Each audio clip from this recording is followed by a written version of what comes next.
Hello friends, hi, welcome to my channel. మనకు ఏం tiffin చేయాలో తోచినప్పుడు రవ్వతో ఇలా ఇన్స్టెంట్గా కేవలం 15 నిమిషాల్లో చాలా తక్కువ ఆయిల్తో గుంత పొంగనాలు చేసుకుంటే చాలా టేస్టీగా ఉంటాయి. ఎలా చేయాలో చూద్దాం.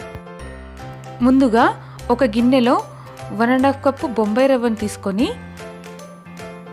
దీంట్లో ఒక half teaspoon cooking soda, అలాగే రుచికి సరిపడేంత సాల్ట్ వేసి ఒకసారి ఇలా మిక్స్ చేసుకొని ఇంట్లో 1 కప్పు కొంచెం పుల్లటి పెరుగును యాడ్ చేసుకోవాలి. పెరుగు బాగా పుల్లగా ఉండకూడదు, టేస్ట్ బాగుండదు, కొంచెం పుల్లగా ఉంటే సరిపోతుంది. పెరుగు అంతా బాగా కలిసే విధంగా ఇలా కలుపుకొని మూత పెట్టి ఒక 5 నిమిషాలు పక్కన పెట్టుకోండి. దీంట్లో ఒక 3 పచ్చిమిర్చి సన్నగా తరిగి వేసుకోవాలి. అలాగే ఒక మీడియం సైజు ఆనియన్ చిన్నగా తరిగి వేసుకోవాలి. ఒక మీడియం సైజు క్యారెట్ని తురిమి వేసుకోవాలి. ఒక చిన్న టమాటాని చిన్న ముక్కలుగా కట్ చేసుకుని వేసుకోవాలి.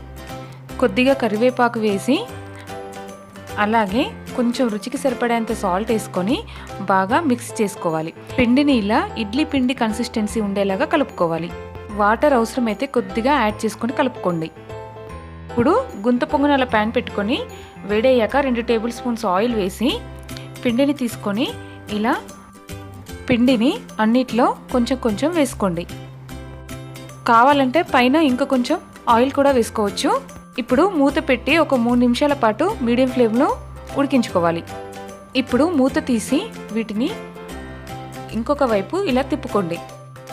ఇలా అన్నింటినీ తిప్పి మరొక 2 నిమిషాల పాటు మీడియం ఫ్లేమ్లో ఉడకనివ్వండి.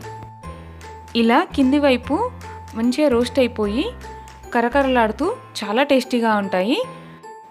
2 వైపులా వేగిన తర్వాత వీటిని ప్లేట్లోకి తీసుకొని పల్లీ చట్నీ లేదా కొబ్బరి చట్నీతో సర్వ్ చేసుకుంటే చాలా టేస్టీగా ఉంటాయి.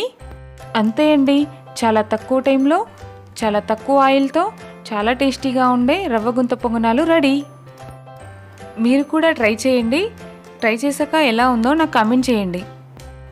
ఈ వీడియో కనుక మీకు నచ్చినట్లయితే లైక్ చేయండి. మీరు నా ఛానల్ని సబ్స్క్రైబ్ చేసుకోకపోతే తప్పకుండా సబ్స్క్రైబ్ చేసుకోండి.